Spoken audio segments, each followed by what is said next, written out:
Hey everybody, this is my smallmouth bass, and I'm currently housing it in my 125 gallon native tank. I don't really know how long I'm going to keep it. I don't think it's going to be a long-term inhabitant of the tank, but for the moment it's in the tank, and since it's in there I need to make sure it gets fed.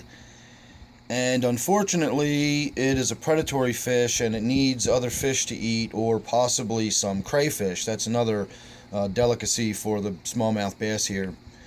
So I'm a little nervous about it, but I've got to go down the stream again and collect a few more minnows or some small crayfish or something to put in this tank so that this fish has something to eat. If you follow along, you'll know that I'm battling, or possibly have battled, a bacterial outbreak in here, a columnaris outbreak. I'm still not 100% sure if I've eradicated it or if the fish in here are infected. I'm pretty sure I brought the infection in from doing exactly what we're about to do, going out and catching wild caught fish and then bringing them back and putting them in this tank. But as I said, I don't have a lot of choice. I've got this bass in here that needs to eat, and that's just all there is to it. I'm going to have to put some fish in this tank. This Mayan cichlid here is definitely not going to be in this tank for too much longer. I'm hoping within the next week or so we can get him out of the tank and just be done with that altogether. That fish really does not belong in this tank. So right now we're going to go down the street. We're going to hit the little stream. I'm only going to take my little dip net with me, not even the big dip net. And we're going to try to score a few little minnows or maybe half a dozen small crayfish. I may throw my minnow trap out while I'm down there, because the minnow trap actually catches quite a few small crayfish as well. Either way you slice it, we need to get down the street and we need to collect some kind of food for the smallmouth bass that apparently has gone into hiding while I'm standing here. So hang on half a second and I will see you down the street. Alright everybody, I hope I got the camera pointed right. I've got it angled a little further down than I normally do, just to make sure everybody gets a good view of what I'm looking at in the water, provided we can keep the glare off of it. So I decided this morning that instead of just bringing minnows back and throwing them in the tank like I normally do, today we're going to put them in a salt dip, just for safety's sake. And I mixed up a batch of salt water this morning using my marine salts, not sodium chloride, but my actual marine salts. And I mixed it up to 2 tablespoons in a gallon of water, and that's been sitting there for, I don't know, a few hours since this morning. And that should give it time to fully incorporate and dissolve.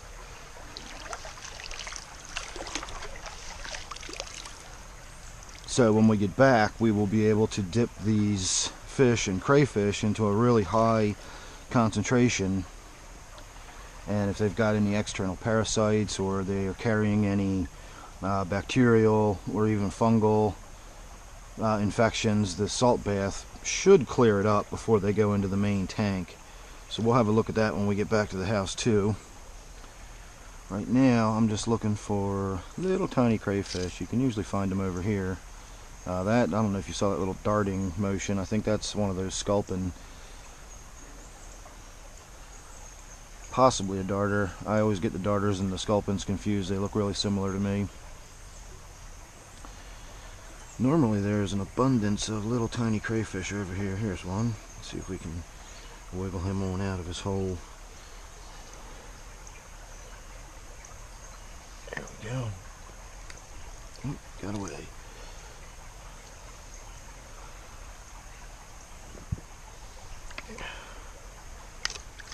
There's one. See, that'll be perfect size for that little smallmouth to work on.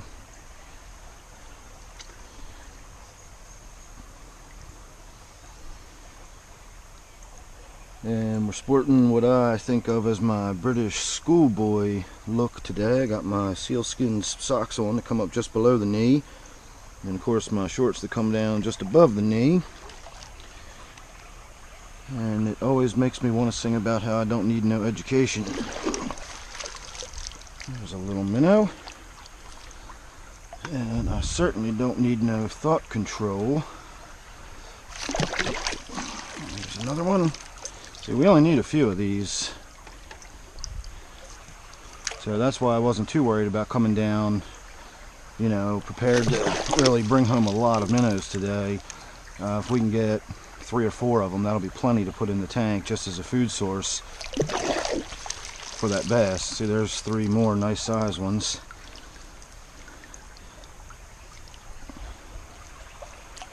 And then we've got the 1 small crayfish.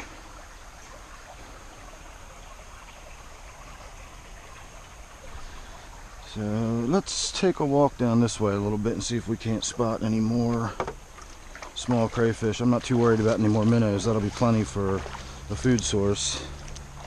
And these socks are waterproof, by the way. I don't know if I'd mentioned that. I got distracted by my little Pink Floyd pun there.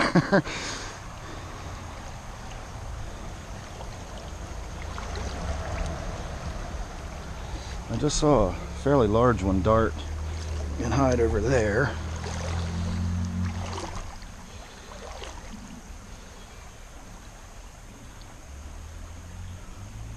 I think we're going to get a little bit of sunshine today.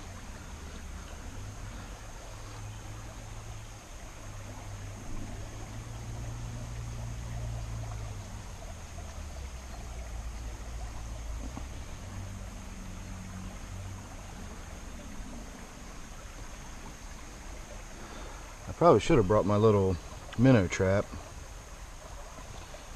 That's got a small enough opening that larger size crayfish really can't get into it, and the only ones I could catch in it would be small enough that smallmouth bass would be able to eat them.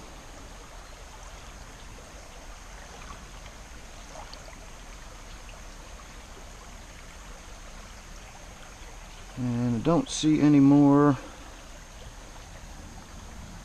nice and readily. Now, I've had people explain to me before, if I turn all the rocks over and kick over the rocks, I will find more crayfish that way, etc., etc. You know, I've been doing this for a few years. I know how to catch crayfish. There's one. But it also gets the water all stirred up and muddy and mucky. You can generally, if you're just patient, you'll see them poking their head out or moving or crawling around. And when you do, you can then worry about lifting the rock they're under or disturbing it a little bit to see if you can scoot them out. And then the simplest way to catch them is just put the net behind them, frighten them a little bit, and then they will zip right back into your net. Let's see if we can catch this little one here. Nope, he got down into those rocks too fast.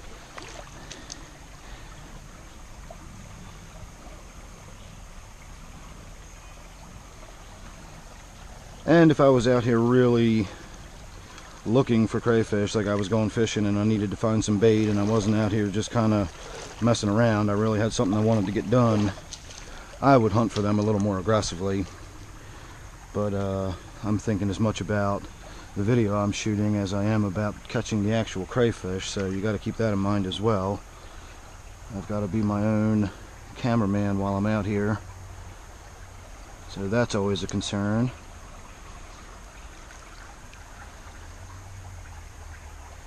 And I think we're going to call it good and head on back to the house. Again, I don't see anything really readily standing out, and I'm not out here for the purposes of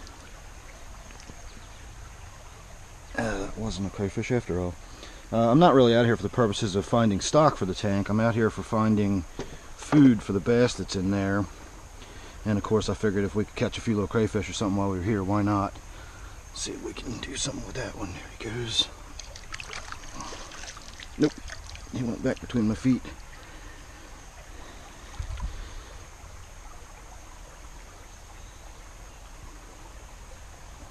One of these days I'll have to remember to bring my other GoPro and the stick cam, you know, put it on a stick, and then we can actually do a little bit of underwater shots and we can see what some of these crayfish look like in their natural habitat. So that's good enough for me. I'm gonna call it good.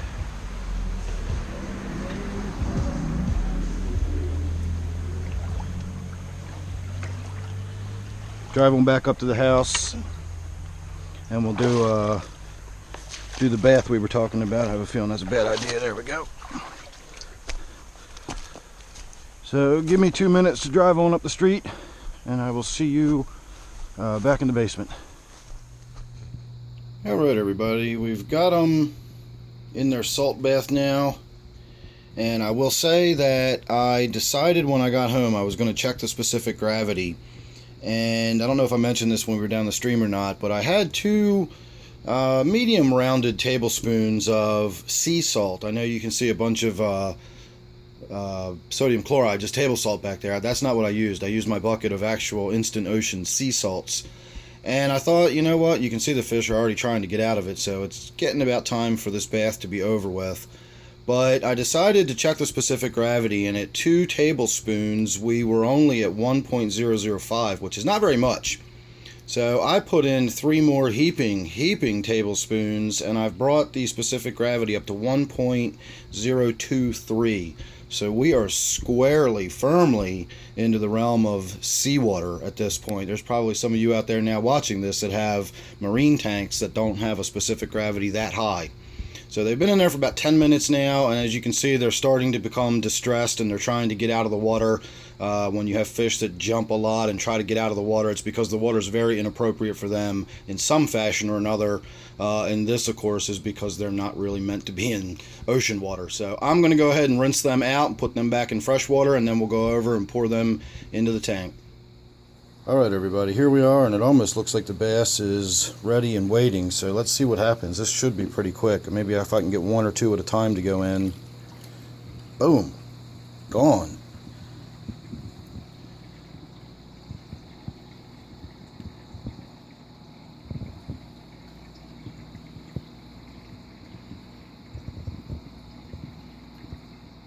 And it's pretty much back there swallowing that fish. It's done. See if it comes back for another one. I think we have 5 of them total. Let's see what happens if we pour another one in.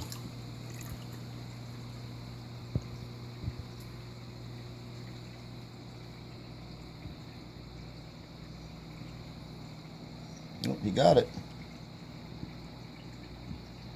As I've said many times, these are voracious predators, and you just can't feed them on flakes and stuff. I would imagine over enough time, if I really was determined to do it, I could get them trained to eat, freeze-dried krill, maybe even floating cichlid pellets or something if I used live crickets on the surface to help train them.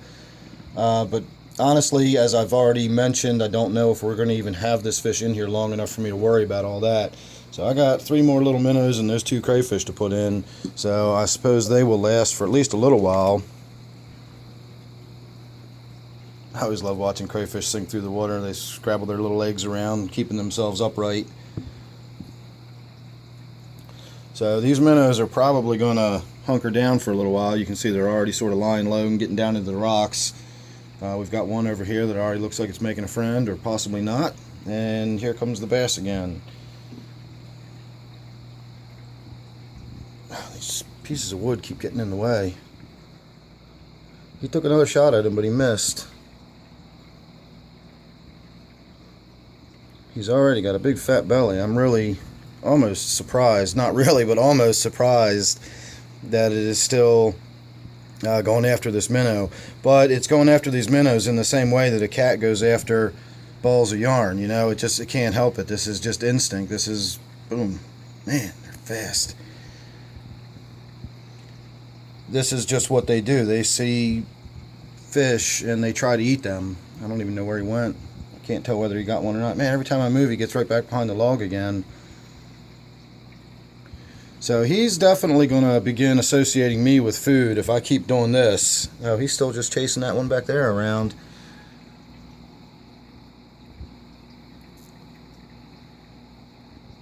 He's getting much more outgoing. I knew at the rate the other minnows were disappearing, he had to have been back there eating them. There's just no way he wasn't in this tank eating minnows, but I never saw him doing it. He was never this aggressive about it. Of course, he was also never several days without a meal. He's obviously in there. He's very hungry now. Wish I could come across him like this out in the wild. You throw anything in front of them and they'd take it. So there you go. I'm gonna go ahead and get everything cleaned up and packed up. I'm standing here with a bucket in my hand and the lid open, so we don't want to do that too much longer. But I did definitely want to try to get a little bit of that action on video. I'm really glad we did. I know it's kind of gruesome, but you know, that's how smallmouth bass eat, and it's interesting to see that. It's not something I actually get to see out in the wild. So if I seem overly fascinated, it is not because of morbidity or any kind of morbid fascination. This is one of my prey. I hunt these out in the wild. I like to see how they eat and how aggressive they can be. That actually is good information for me as a fisherman. And it's also just fascinating and interesting. It's how this particular animal lives, and like it or not, that's just the way it is. So that's why I'm fascinated by that. Excuse me. As I said, this probably is not going to stay in the tank very long, so I really don't know what we're going to do about it long term. But there you go. Alright, every time I try to... hang on a minute, I have to shut my timer off. Alexa, stop. I hope I didn't just shut anybody else's unit off in their house, but the timer went off, so officially now the 15-minute salt bath is up, although we did end it at about 10 minutes maybe, because we could clearly see the fish were showing signs of distress, and that's a good sign that it's over. Just because the timer says 15 minutes doesn't mean that's the real world scenario. So we did the right thing by getting them out of there once they were starting to show signs of distress like that. Anyway, make sure you're subscribed. Again, not really sure where this tank's going to be going in the long run. So if you're subscribed, you won't miss any of it. And at least for the short term here, we will be doing more collecting videos, I guess. We're going to have to. It's a little bit of a pain in the butt having to do the salt bath and everything every time. But I suppose if I want to keep this tank healthy, I'm going to have to do that, and I'm going to have to feed in very limited batches so we don't have stressed and damaged fish swimming around the tank, possibly allowing for another outbreak to occur. So we'll see. Again, it's a learning curve, and this tank is, it's very plastic. Like I've said before, it's going to be changing quite a lot.